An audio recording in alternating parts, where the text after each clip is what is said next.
வணக்கம் மக்களே, மீண்டும் இன்னொரு காசிப்பி கோவா காணொலியில் உங்களை சந்திப்பதில் மிக்க மகிழ்ச்சி. ஒரு வழியாக நம்ம கோவா சீரீஸ்க்கு எண்டிங் வந்துட்டோம் மக்களே. நம்ம எல்லா சீரீஸும் பண்ணுற மாதிரி எனக்கு கோவா எவ்வளோ பட்ஜெட் ஆச்சு, நீங்கள் ஒரு நார்மலான ஒரு ட்ராவல் பண்ணுறீங்க, ரொம்ப சீப்பு நிறைய பண்ணுறீங்கன்னா உங்களுக்கு எவ்வளோ கோவா பட்ஜெட் ஆகுன்ற மாதிரி எல்லா டீட்டெயில்ஸும் தான் மக்களே இந்த காணொலியில் நம்ம பார்க்க போகிறோம். வாங்க என்னோடய காணொலிக்குள்ளே போகிறோம். நிறைய பேர் சொல்லுவாங்க கோவாவின் 1000 ருபீஸ், கோவாவின் 1500 ருபீஸ். என்னை பொறுத்தளவுக்கு ட்ராவல்ன்றது நீங்கள் சீப்பாக பண்ணலாம், அதுக்குன்ட்டு சீப்பாக பண்ணி அந்த எக்ஸ்பீரியன்ஸே இல்லாத மாதிரி ஆக்கிக்கூடாதுன்றது தான் நான் எப்போவுமே ஃபீல் பண்ணுறது.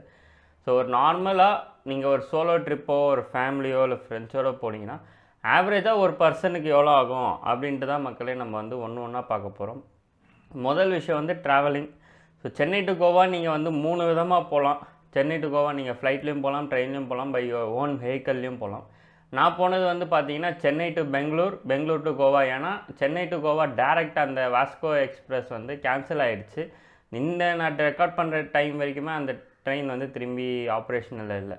நான் சென்னை டு பெங்களூர் பிருந்தாவனில் போயிட்டு அப்புறம் பெங்களூர்லேருந்து கோவாவுக்கு இன்னொரு ட்ரெயின் பிடிச்சி போனேன். ஸோ எனக்கு train Chennai to Bangalore around ஒரு 180 ருபீஸ் ஆச்சு பிருந்தாவன் எக்ஸ்பிரஸில். அதுவே பெங்களூர் டு கோவா வாஸ்கோ பார்த்திங்க எக்ஸாக்டாக சொல்லணும்னா 172 ரூபா 15 பைசே ஆச்சு. அதே பெங்களூர் டு வாஸ்கோ ட்ரெயின் 393 ரூபா ஆச்சு மக்களே. ஸோ ஓவராலாக ட்ரெயின் பார்த்திங்கன்னா எனக்கு இதான் அமௌண்ட் ஒரு 400 ப்ளஸ் ஒரு 180 580 ஒரு ரவுண்டாக ஒரு 600 ரூபா ஆச்சு அப்படின்னு சொல்லிட்டு நீங்கள் நினச்சிக்கலாம். ஒன் வே சொல்கிறேன். இதே நீங்கள் 2 வேவும் ட்ரெயினில் போயிட்டு வரீங்கன்னா ஆவரேஜாக 1200 ருபீஸ் ட்ரெயினுக்கு மட்டும் ஆகும். ஆனால் நீங்கள் இங்கே கவனிக்க வேண்டியது என்னென்னா, சென்னையிலேருந்து நீங்கள் கோவா போய் breakfast, lunch, dinner plus water, snacks அதுன்னு சொல்லிவிட்டு அதுவும் நீங்கள் ஒரு எக்ஸ்ட்ரா ஒரு 500 ருபீஸோ 1000 ருபீஸோ உங்களோட இதை பொறுத்து நீங்கள் ஆட் பண்ணிக்க வேண்டியது வரும். ஸோ போயிட்டு இது ஒரு 600 ருபீஸ் ப்ளஸ் ஒரு 400 ஒன் டே ஃபுட் வச்சா கூட 1000 ருபீஸ் உங்களுக்கு ஆவரேஜாக என்டையர் அந்த ட்ரெயின் ஜேர்னி உங்களுக்கு காஸ்ட் ஆகும் ஒன் வேக்கு. அதே போயிட்டு வரதுனா 2000 ஆகும் ட்ரெயின்னா. ஸோ ட்ரெயின் ஒரு 2000 ருபீஸ். அதுவே நீங்கள் ஃப்ளைட்டில் போகிறதா இருந்தால் அப் அண்ட் டவுனே நீங்கள் முன்னாடியே புக் பண்ணிங்கன்னா 5000 6000 ருபீஸ்லேயே புக் பண்ணலாம். அதுவே இது நான் சீசன் டைமான ஏப்ரல் மேலெல்லாம் போனீங்கன்னா ஒன் வே டிக்கெட்டே உங்களுக்கு 2000 ருபீஸ்லேயே உங்களுக்கு ஒன் வே டிக்கெட் கிடைக்கும். அரௌண்ட் 5000 ருபீஸ்லேயே நீங்கள் 2 வே டிக்கெட் புக் பண்ணிடலாம். ஆவரேஜாக என்னை பொறுத்தளவுக்கு 6000 ருபீஸ் ரிட்டர்ன் ஆகும். ஃப்ளைட் அப் அண்ட் டவுன் நீங்கள் ஃப்ளைட் போனீங்கன்னா மினிமம் ஒரு 6000 ருபீஸ் ஆகிடும். நான் என்ன பண்ணேன்னா போகும்போது ட்ரெயினில் போனேன். ஒரு 9 டே ட்ரிப்பாக இருந்தது. ஆனால் நான் 5 டேஸ் தான் இருந்தேன். ஸோ என்னோடய ட்ரெயினை கேன்சல் பண்ணிவிட்டு நான் முந்தின நாள் டிக்கெட் புக் பண்ணி நெக்ஸ்ட் டேவே ட்ராவல் பண்ணவே என்னோடய ரிட்டர்ன் ஃப்ளைட் பார்த்திங்கன்னா எனக்கு 5807 ருபீஸ் ஆச்சு மக்களே.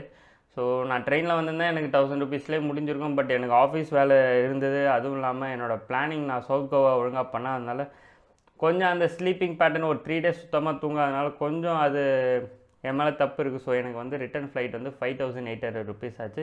பட் ஓவராலாகவே அப் அண்ட் டவுன் நீங்கள் ஃப்ளைட்டில் போனீங்கனாலே உங்களுக்கு 6000 ருபீஸ் ஆவரேஜாக ஆகிடும். ஸோ இதுதான் கோவா நீங்கள் போனீங்கன்னா கோவா எப்படி போய் சேரும். ஓன் வெஹிக்கிள் உங்களோட கார் ஃபியூவல் அதை பொறுத்து மாறும். ஸோ அதை பற்றி நான் கமெண்ட் பண்ண விரும்பல. கோவா போயிட்டு நீங்கள் பைக் ரெண்ட் எடுக்கிறீங்கன்னா ஆவரேஜாக மினிமம் ஒரு 400 rupees per day bike rent ஆகும். ப்ளஸ் நீங்கள் பெட்ரோல் போடுறீங்க, ஒரு ஃபுல் டேங்க் ஒரு ஹோண்டா ஆக்டிவா அந்த மாதிரி எடுக்கிறீங்கன்னா ஒரு ஃபுல் டேங்க் ஒரு 500 ருபீஸ் ஆகும் உங்களுக்கு. அந்த ஃபுல் டேங்க் வச்சு நீங்கள் ஒரு 2 டேஸ் ஆர் 3 டேஸ் நீங்கள் ட்ராவல் பண்ணலாம். So bike rent plus petrol on average நான் ஒரு டேக்கு 600 ருபீஸ் வைக்கிறேன். ஸோ பைக் ரெண்ட் எடுத்திங்கன்னா பெட்ரோல் ப்ளஸ் ஃபியூவல் ஆவரேஜாக உங்களுக்கு 500 to 600 ருபீஸ் வந்துடும். உங்களுக்கு அது இல்லாமல் லோக்கல் டிரான்ஸ்போர்ட்டேஷனும் நீங்கள் எடுக்கலாம். என்ன மாதிரி ஆக்சுவலி வாஸ்கோடாவா மட்டும் பனாஜி 30 ரூபா தான் பஸ் டிக்கெட். அதே பனாஜி டு மப்புசா 20 ரூபாவில் பஸ் டிக்கெட் போனேன். அதே மப்புசா டு வேகட்டார் பீச்சுக்கு 30 ரூபாவில் நான் பஸ் டிக்கெட்டில் போனேன். அதுவே மப்புசா டு பஞ்சிம்னு சொல்லிட்டு ஒரு இருக்குது, அங்கே 20 ரூபா தான் ஆச்சு. ஸோ இந்த மாதிரி நீங்கள் கவர்மெண்ட் பஸ்ஸஸ்லேயும் போகலாம்.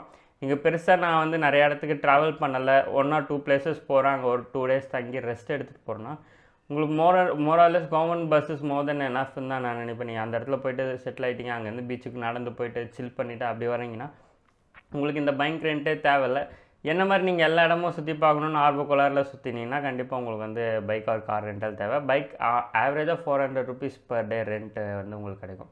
ஸோ நீங்கள் மேபி 500 கூட ஒரு சில இடத்துல இருக்கலாம். நான் 4 நாளைக்கு எடுத்தேன். ஸோ 1600 ருபீஸ் பைக் ஆச்சு. ப்ளஸ் ஓவராலாக ஒரு 600 to 700 ருபீஸ் நான் பெட்ரோல் போட்டேன் மக்களே. ஸோ இதுதான் நீங்கள் கோவாவில் போனீங்கன்னா உங்களுக்கு ட்ராவல் எக்ஸ்பென்ஸ் ஆகும். அதுவும் இல்லாமல் பார்க்கிங் எக்ஸ்பென்ஸ், என்ட்ரி எக்ஸ்பென்ஸ்னு சொல்லிட்டு ஒரு சில எக்ஸ்பென்ஸ் இருக்குது.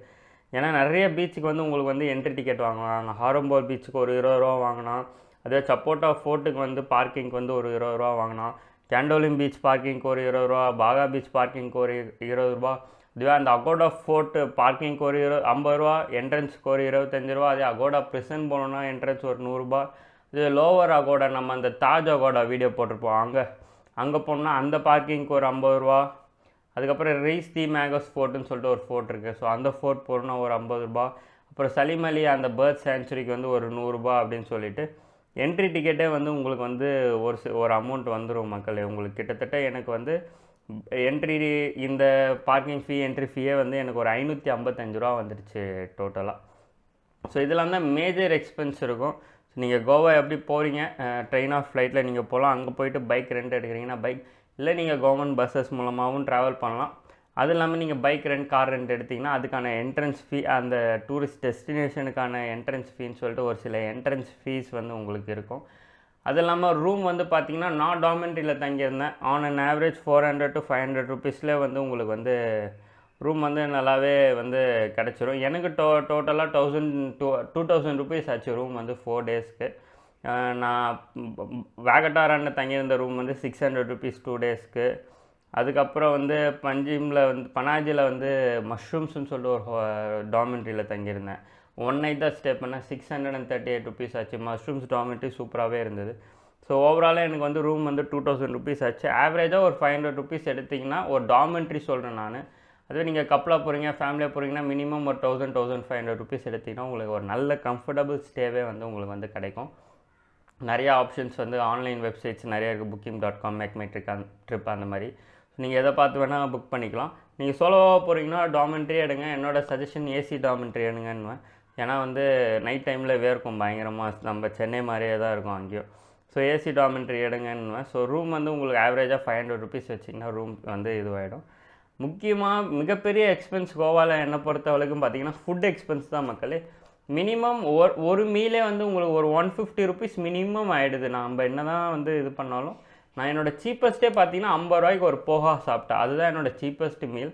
ஆவரேஜாக 150 ருபீஸ் ஆகிடுச்சு. எனக்கு எங்கே போனாலும் வந்து ஒரு 150, 130 அந்த மாதிரி வந்து எனக்கு வந்து அமௌண்ட் ஆகிடுது. ஸோ டின்னர் வந்து பார்த்திங்கன்னா கண்டிப்பாக உங்களுக்கு வந்து நம்ம அதுக்குன்னே ஒரு அமௌண்ட் எடுத்து வைக்கிற மாதிரி ஆகிடும். ஸோ ஃபுட்டு மட்டும் பார்த்திங்கன்னா கிட்டத்தட்ட ஒரு 1600 வந்து எனக்கு வந்து ஆகிடுச்சு மக்களே. ஸோ ஆவரேஜாக ஒரு நாளைக்கு வந்து மினிமம் 500 செலவாகிடும். நீங்கள் த்ரீ டைம்ஸ் மீல்ஸ் சாப்பிட்றீங்கன்னா 3 மீல்ஸ் ப்ளஸ் ஈவினிங் ஏதாவது ஸ்நாக்ஸ் ஐட்டம் அந்த மாதிரி. எந்த டூரிஸ்ட் ஸ்பாட் போனாலும் ரெஸ்டாரண்ட் போட்டிருப்பான். ஸோ அதுவே வந்து உங்களுக்கு ரேட் ஏற்றி விட்ரும். ஸோ ஃபுட்டு ஒரு நாளைக்கு மினிமம் 500 600 வந்து உங்களுக்கு வந்து கண்டிப்பாக வந்து தேவைன்னு நான் சொல்லுவேன். ஸோ இதெல்லாம் தான் மேஜர் எல்லாமே கவர் பண்ணிட்டேன்னு நினைக்கிறேன். ஸோ இதெல்லாம் தான் கோவாவில் ஆகக்கூடிய மேஜர் எக்ஸ்பென்ஸ். இப்போ கோவாவில் நீங்கள் எவ்வளோ ஆகும் ஆக்சுவலி ஒரு கோவாக்கு நீங்கள் போகிறீங்கன்னா ஃபஸ்ட்டு விஷயம் வந்து ரூம் வந்து பர் டே 500 ஆவரேஜ் வச்சுக்கலாம். நெக்ஸ்ட்டு வந்து கோவாக்குள்ளே சுற்றி பார்க்கறதுக்கு transportation per day, food, bike plus fuel 600 rupees வச்சுக்கலாம். ஸோ 500 + 600 1100. அதுக்கப்புறம் ஃபுட்டு ஒரு நாளைக்கு 600 வச்சோன்னா 1700. அதுக்கப்புறம் என்ட்ரி ஃபீ ஒரு நாளைக்கு ஒரு 150 200 வச்சா கூட 1900. ஸோ ஆவரேஜாக உங்களுக்கு வந்து பர் டே வந்து கோவாவை சுற்றி பார்க்கறதுக்கே உங்களுக்கு வந்து ஒரு நாளைக்கு 2000 ருபீஸ் ஆகிடும் மக்களே. அது இல்லாமல் நீங்கள் இங்கேருந்து கோவா போகிறது, கோவாலேருந்து இங்கே திரும்பி வர்றது அப்படின்னு சொல்லிட்டு உங்களுக்கு வந்து அது தனியாக ஒரு 600 நீங்கள் ட்ரெயினில் போகிறீங்கன்னா ஒரு 1200 ஆகும். ஃப்ளைட்னா அது ஒரு 6000 ஆகும். ஸோ அது நீங்கள் வந்து தனியாக கேல்குலேட் பண்ணிக்கோ. ஆனால் ஆன் அன் ஆவரேஜ் கோவாவில் நீங்கள் நல்லா சுற்றி பார்க்கணும் அப்படின்னா மினிமம் ஒரு 1500 ருபீஸ்லேருந்து 2000 ருபீஸ் ஆகும் மக்களே. இதுதான் உங்களுக்கு வந்து பட்ஜெட். இதுவே ரொம்ப சீப் அப்படின்னு சொல்லுவேன் நான். ஆனால் மினிமம் ஒரு 1500 ருபீஸ் கண்டிப்பாக உங்களுக்கு வந்து செலவாயிடும். கோவா எத்தனை நாள் உங்களுக்கு தேவைன்னா, நீங்கள் நார்த் கோவா மட்டும் சுற்றி பார்க்குறீங்கன்னா ஒரு 4 டேஸ் மினிமம் தேவை. நீங்கள் நார்த் கோவா கைடு வீடியோ பார்த்தீங்கன்னா என்னென்ன இடம் இருக்குது அப்படின்ட்டு அதில் இருக்கும். அதுவே நீங்கள் சவுத் கோவா மட்டும் போகிறீங்கன்னா அதே மாதிரி இன்னொரு 4 டேஸ் வந்து உங்களுக்கு வந்து கண்டிப்பாக தேவை. ஸோ வந்து அதுக்கு என்னென்ன வீடியோஸ் இருக்குன்ட்டு நம்ம south Goa travel guide video பார்த்துருந்தீங்கன்னா வந்து உங்களுக்கு தெரியும். இல்லை நான் கோவா ஆன் அண்ட் ஹோல் ஃபுல்லாகவே சுற்றி பார்க்கணும் ஒரு 10 டேஸ் இருந்ததுன்னா நீங்கள் வந்து ரிலாக்ஸ்டாக வந்து கோவாவை சுற்றி பார்க்கலாம்.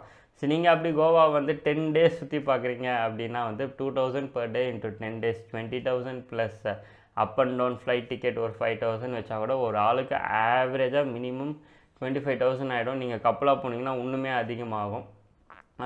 ஏன்னா ரூம் வந்து பெட்டர் ரூம் எடுக்கணும். பைக் ரெண்ட் நீங்கள் என்ன தான் ஷேர் பண்ணாலும் வந்து பெட்டர் ரூம் எடுக்கணும். ஃபுட்டு இன்னும் கொஞ்சம் உங்களுக்கு வந்து எக்ஸ்ட்ராவாக செலவாகும். ஸோ ஆவரேஜாக மினிமம் ஒரு பர்சனுக்கு வந்து நீங்கள் 10 days போகிறீங்கன்னா வந்து உங்களுக்கு 20,000 to 25,000 ஆகிடும். நான் டோட்டலாக 5 days including my first day travel day எவ்வளோ ஆச்சுன்னா வந்து 13,300 ஆச்சு. அதோட மேஜர் எக்ஸ்பென்ஸ் வந்து பார்த்தீங்கன்னா 6,000 ஃப்ளைட். அந்த 6,000 ஃப்ளைட் எடுத்துட்டிங்கன்னா எனக்கு ஆவரேஜாக 4 daysக்கு வந்து 8,000 ஆச்சுன்னு வச்சுக்கலாமா. நான் சொன்ன அதே கணக்கு வந்துருச்சு பாருங்கள். 2,000 rupees பர் டே அப்படின்னு கணக்கு போகிறேன். ஏன்னா ஃபஸ்ட் டே ட்ராவல் அதை கணக்கில் எடுத்துக்க வேண்டாம். மார்னிங் சென்னையில் கிளம்பி அடுத்த நாள் மார்னிங் தான் நான் கோவாக்கு போகிறேன். ஸோ ஆவரேஜாக நான் சொன்ன மாதிரி 2,000 rupees கண்டிப்பாக வந்து உங்களுக்கு வந்து கோவாக்கு வந்து தேவைப்படும் மக்களே. ஸோ நீங்கள் கோவா பிளான் பண்ணிங்கன்னா நம்மளோட எல்லா காணொலியும் வந்து நீங்கள் லைனாக பாருங்கள். ஸோ நார்த் கோவாவில் இருக்க 99% of the places in north Goa வந்து நம்ம கவர் பண்ணிட்டோம். அதே மாதிரி ஒரு 50% ஆஃப் தி பீச்சஸ் ஒரே டேயில் 11 பீச்சஸ் நம்ம ஃபுல்லாக சவுத் கோவாவில் கவர் பண்ணி அதில் எதெல்லாம் நீங்கள் பெஸ்ட்டாக விசிட் பண்ணலான்ற மாதிரி உங்களுக்கு வந்து சூப்பரான ஒரு வீடியோவும் வந்து நம்ம போட்டிருக்கோம். ஸோ நம்ம எல்லா கோவா பிளேலிஸ்ட் வீடியோவும் நீங்கள் பார்த்தீங்கன்னா உங்களுக்கு வந்து ஒரு கிளியர் ஐடியா கிடச்சிடும். கோவாவில் என்னென்ன மாதிரி பிளேசஸ் இருக்குது, பார்ட்டி பண்ணுறதுக்கு பீச்சஸ் இருக்குது, ஃபேமிலியாக போனீங்கன்னா டெம்பிள்ஸ் இருக்குது, இயற்கை விரும்புகிறவங்களுக்கு சலிமலி பேர்ட் சேன்ச்சுரி இருக்குது, செக்யூலராக தனியாக இருக்கணும், பீஸ்ஃபுல்லாக இருக்கணும், கூட்டம் கம்மியாக இருக்கணும்னா வந்து நார்த் கோவாவில் இருக்க ஹேரம்போல் பீச்சஸ் அந்த மாதிரி பீச்சஸ் இருக்குது. ரொம்ப இயற்கை அழகாக இருக்கணும்னா சவுத் கோவாவில் இருக்க சோ கால்டு ஹிடன் பீச்சஸ் நிறையாவே இருக்குது. ஸோ கோவா வந்து எல்லாருக்குமே வந்து கண்டிப்பாக பிடிக்கும். இந்த மாதிரி 90s கிட்ஸு பசங்க மட்டும்தான் போகணும், பேச்சுலர்ஸ் மட்டும்தான் போகணும் அப்படின்ற மாதிரி எந்த கான்செப்ட்டுமே வேண்டாம். நிறைய பேர் வந்து ஃபேமிலியோட குழந்தையோட வந்து கோவாவில் வந்து நான் பார்த்தேன். ஸோ நீங்கள் கண்டிப்பாக உங்கள் ஃபேமிலியை கூட்டிகிட்டு போகலாம், ஹஸ்பண்ட் அண்ட் ஒய்ஃப் போகலாம், அப்பா அம்மாவை கூட்டிகிட்டு போகலாம். அந்த பழைய மிஸ்கான்செப்ஷன் எதுவுமே இல்லை. கோவா வந்து எல்லாருக்குமே கண்டிப்பாக பிடிக்கும். ஸோ நீங்கள் கோவா போயிருந்தீங்கன்னா கீழே கருத்துரை பகுதியில் சொல்லுங்கள். உங்களுக்கு கோவாவில் பிடிச்ச பிளேஸ் எது, நீங்கள் கோவாவில் உங்களுக்கு மறக்க முடியாத நிகழ்வுகள் எதாவது இருந்தால் கீழே கருத்துரை பகுதியில் சொல்லுங்கள். இந்த காணொலி உங்களுக்கு பிடிச்சிக்கோன்னு நினைக்கிறேன். இந்த மாதிரி கோவா ட்ரிப்பு காலங்காலமாக பிளான் போட்டு போக முடியாத 90s கிட்ஸாக இருந்தீங்கன்னா இந்த காணொலி உங்கள் ஃப்ரெண்ட்ஸோட ஷேர் பண்ணுங்கள். 2,000 ரூபா சேர்த்து வைடா, மாதம் ஒரு 4 மாதம் சேர்த்து வைடா, ஒரு 4 நாள் கோவா போயிட்டு வந்துடலான்ட்டு உங்களோட 90s கிட் ஃப்ரெண்ட்ஸுக்கு வந்து ஷேர் பண்ணுங்கள் மக்களே. இந்த காணொலி உங்களுக்கு பிடிச்சிருக்கோன்னு நினைக்கிறேன். இந்த கோவா காணொலி உங்களுக்கு பயனுள்ளதாக இருக்கும்ன்ட்டு நான் நம்புகிறேன் மக்களே. இதே மாதிரி மீண்டும் வேறு ஒரு தருணத்தில் வேறு ஒரு காணொலியில் உங்களை நான் சந்திக்கிறேன் மக்களே. நமது சாகசங்கள் தொடரும், காத்திருங்கள். நன்றி, வணக்கம். இன்ஸ்டாகிராமில் ஃபாலோ பண்ணுங்கள், போய் ஃபாலோ பண்ணுங்கள். உடனுக்குடன் ட்ராவல் அப்டேட்ஸ், ரீல்ஸ் போஸ்ட் எல்லாமே இன்ஸ்டாகிராமில் வரும். நம்ம மற்ற ட்ராவல் பிளேலிஸ்ட் லிங்க்கும் கீழே டிஸ்கிரிப்ஷனில் இருக்குது. Thrilling Tripura, காசிப்பி Goa, mesmerising Madurai series, Tirunelveli, Tenkasi, Thoothukudi, Madurai, Rameswaram சொல்லிட்டு நிறைய ட்ராவல் ரிலேட்டட் கான்டென்ட், அதெல்லாம் ஃபைனான்ஸ் ரிலேட்டட் கான்டென்ட், அதுக்கப்புறம் do it your self trip content, அப்புறம் நம்ம பச்சைக்கிளி கார் ரிலேட்டட் கண்டென்ட்னு சொல்லிட்டு எக்கச்சக்க யூஸ்ஃபுல்லான வீடியோஸ் வந்து கீழே டிஸ்கிரிப்ஷனில் எல்லா பிளேலிஸ்ட்டும் உங்களுக்கு கீழே டிஸ்கிரிப்ஷனில் லிங்க் இருக்குது மக்களே. மறக்காமல் போய் செக் பண்ணி பாருங்கள்.